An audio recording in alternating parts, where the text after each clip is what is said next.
senhora vereadora Rosemary, colegas vereadores, as pessoas que nos acompanham aqui na noite de hoje, Gilson Hartmann, nosso amigo ali, também o Luiz Henrique, os assessores parlamentares, a imprensa que nos assiste pela JPTV. Uma boa noite a todos.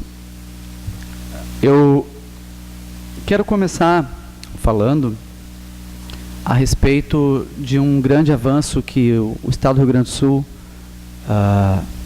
viveu, particularmente ontem, com a aprovação no Senado da lei, então, que prevê a renegociação da dívida dos estados, né? E para nós isso tem um caráter muito importante, porque durante o eleitoral isso foi muito usado, enfim, né? Mas o governo do Estado do Rio Grande do Sul já estava negociando essa questão da dívida do Estado, e como foi anunciado, então, pelo governador Tarso, né, nós estávamos lá representados por uma comitiva de lideranças dos estados do sul do Brasil, e essa comitiva capitaneada pelo governador Tarso Genro, né? A sanção da presidenta Dilma é algo já acordado com o Congresso Nacional, né? Então, haja vista a aprovação agora do Senado, certamente isso será sancionado pela presidenta, conforme o acordo, será cumprido, né? E para nós, imediatamente, amortiza essa dívida, ou nos dá um fôlego de 15 milhões de reais e abre portas para que nós possamos contrair novos empréstimos a juros extremamente mais baixos do que tínhamos até agora, fruto de uma negociação feita também lá no passado e que naquele momento foi importante para o Estado, né, mas precisou se rever e foi revisto. Então a gente está muito feliz com isso, para dizer que o nosso governo cumpriu com o seu papel aqui no Estado do Rio Grande do Sul, desenvolveu o Estado investindo, não provocando a recessão, né, não cortando gastos básicos que tem que acontecer, por exemplo, como investimentos na saúde, na educação, né, o governador sempre manifestou dessa forma. Nós vamos avançar. O Estado, quando nós pegamos, estava numa situação deplorável, deixada pelo governo da Ieda Cruz, do PSDB, né? Nós conseguimos avançar significativamente na saúde, aplicando os 12%, né, um dos poucos estados brasileiros que aplica os 12% em saúde. Investimos em educação, e os reflexos são vistos aqui na nossa cidade, né, e agora conseguimos a renegociação da dívida.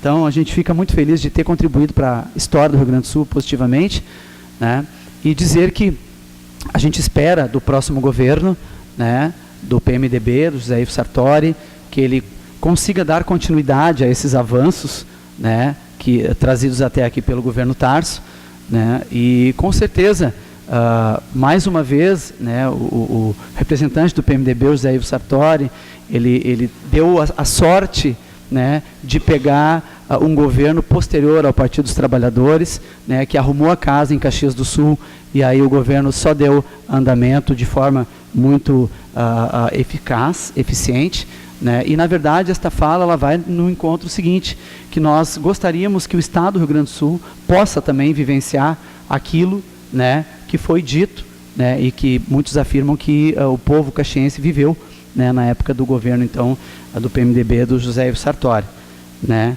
porque, afinal de contas, também agora pega um governo, né, deixado aí pelo Partido dos Trabalhadores, com esses avanços todos, né. Montenegro gostaria de seguir, né, nesse viés de desenvolvimento. Gostaríamos de continuar recebendo, né, os mais de 4 milhões de reais mensais para o nosso Hospital Montenegro e promovendo a cidadania, a saúde pública aqui na nossa cidade. Meu segundo momento fala de reforma política, né, porque a reforma política é algo que lateja no coração de todos os brasileiros. Inclusive, quando nós estivemos em Brasília, vereador Ademir, o senhor lembra disso?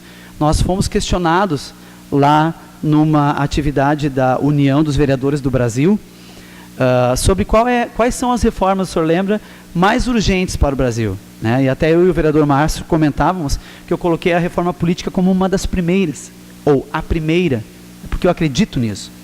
Por quê? Porque a reforma política, ela precisa acontecer em todas as esferas. Em todas as esferas. Por quê? Não basta, por exemplo, a nós aqui de Montenegro, entes políticos, apontarmos para os crimes cometidos lá em Brasília, né? E não dar um exemplo eficiente aqui na nossa terra, né? E a gente tem exemplos muito clássicos disso, muito claros disso, né? Porque senão vira uma demagogia, e a demagogia não é boa, a demagogia é ruim. Aquilo que faz o que eu digo, mas não faz o que eu faço, né? Faz o que eu digo, não faz o que eu faço. Nunca funcionou, não acredito, eu particularmente não acredito nisso, né? Então, veja bem, que nós temos que pautar a nossa intervenção, e inclusive críticas construtivas, elogios ou não, né? As ações dos entes políticos e não diretamente a figura da pessoa, porque isso não cabe. A pessoa, ela tem a sua liberdade para fazer aquilo que ela bem entende, mas enquanto ser e entidade política que tem uma intervenção, isso sim merece críticas, elogios, apontamentos, enfim. Tudo bom, Ayrton? Por que eu estou dizendo isso? Porque aqui Montenegro está vivendo um período assim, positivo, né? E também a reforma política deve nascer aqui, está nascendo aqui. Vocês lembram que nós fizemos uma comissão, uma frente parlamentar, em apoio à reforma política, ao plebiscito?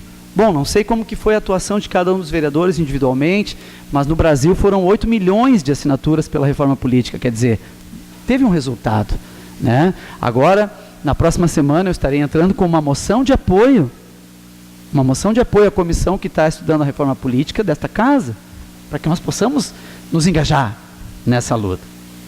E vejam que essa reforma, ela precisa passar por dentro das nossas casas, senão vira demagogia. E aí é que a população montenegrina precisa entender isto, que essa reforma política aqui em Montenegro, ela está muito estampada, por exemplo, num processo de impeachment que nós estamos trabalhando aqui, né? Então, não há nada de perseguição pessoal, de perseguição política. Lei da física, ação e reação. A política contemporânea não pode mais viver com o assistencialismo, com o jeitinho brasileiro. Existem leis a ser seguidas, existem regras, e elas precisam ser seguidas em todas as instâncias. E quem defende isso merece elogios e não críticas. Não é verdade? Veja, aqui em Montenegro nós temos um processo de impeachment em andamento, e aqui na Câmara, o andamento de um processo na Comissão de Ética Parlamentar. Fosse eu o encaminhado para qualquer uma dessas instâncias, deveria responder tranquilamente, porque isto não acontece por acaso, isto não acontece de graça, isso não acontece, ou não deveria acontecer. Se acontece, não tem o meu apoio, se for perseguição política. Se for perseguição política. Agora, os fatos, eles têm desdobramentos, né? E precisam ser levados à risca pelo poder fiscalizador. O Estado Democrático de Direito preconiza isso de forma muito tranquila, a atribuição de cada um dos poderes. Então, apenas para concluir aqui esta parte, o que tiver que ser, será.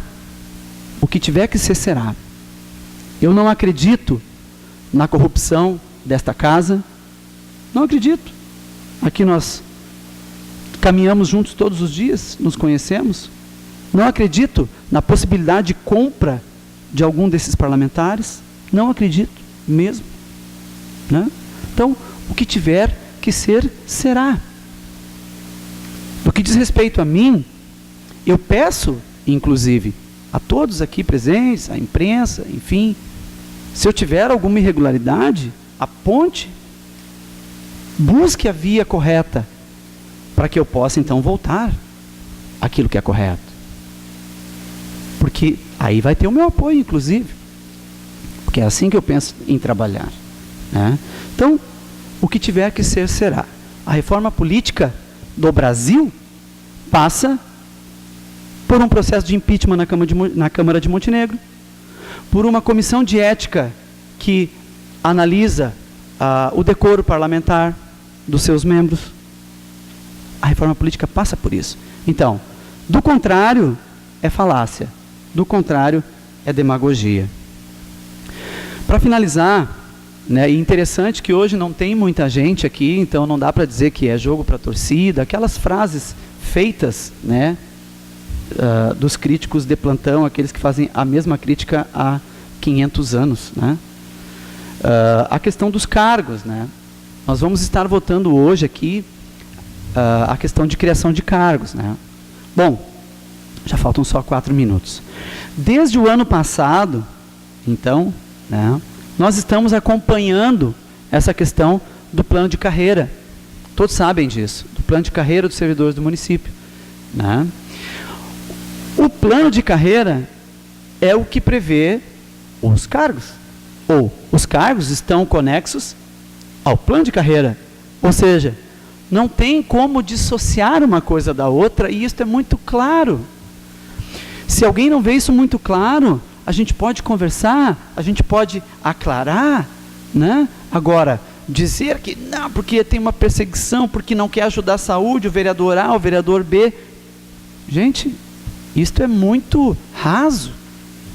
Raso. Como é? Eu respeito as pessoas. Só que eu respeito mais pessoas do que menos pessoas. Eu não posso, na minha intervenção política, né, e crente na ideologia do Partido dos Trabalhadores, que tem os seus defeitos, como todos têm, mas enfim, eu ainda creio na ideologia, eu não posso optar por contemplar menos pessoas em detrimento a mais pessoas. Por quê? Por que eu estou dizendo isso? Porque se eu não tiver equipe qualificada, equipe trabalhando a fim de fazer, a coisa não vai acontecer.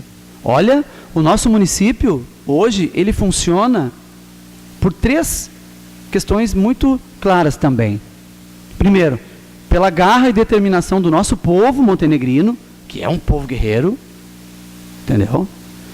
Segunda, pela determinação dos funcionários públicos do nosso município, pela determinação dos nossos funcionários públicos.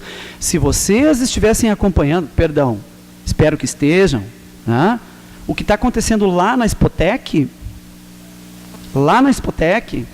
que foi disponibilizado para o município 60 mil reais, tá? É a 18ª, fazem 18 anos que eles, os nossos professores, os nossos alunos, realizam a Spotec. 18 anos. Tinha que ter carpete vermelho lá naquele salão. Tu entende? Porque são os nossos. Né? Dos 60 mil que nós repassamos, ou disponibilizamos, o executivo repassou 9 mil para eles. Não deu nem para comprar as refeições dos alunos. Isto é um absurdo. Isto é um absurdo. Então, o município funciona por esta determinação que faz acontecer as coisas. Né? E isto, me corrijam se eu estiver errado, isto não se trata de perseguição politiqueira, isso se trata de incapacidade de gestão, que perpassa também uma questão de diálogo, entendeu? Então, eu vou votar a favor dos 5 cargos para a saúde, mas vou votar contra o cargo para a Secretaria de Ação Social e Cidadania, que nós tivemos reunidos hoje aqui com o secretário Jalvi, que demonstrou empenho, que demonstrou vontade, né? Mas eu disse, até agora essa secretaria não apresentou grandes coisas, né? Eles estão trabalhando naquilo, eu preciso ver um pouquinho mais, né? Porque não é justificativa, né? Isto recai, eu disse na reunião para ele, né? A responsabilidade recai nas costas do secretário, ou sobre os ombros do secretário, e ele tem que fazer a coisa acontecer, do jeito que dá. Vamos lá, vamos junto, a hora que a coisa acontecer, a gente está aí à disposição para contribuir naquilo que for possível. Obrigado.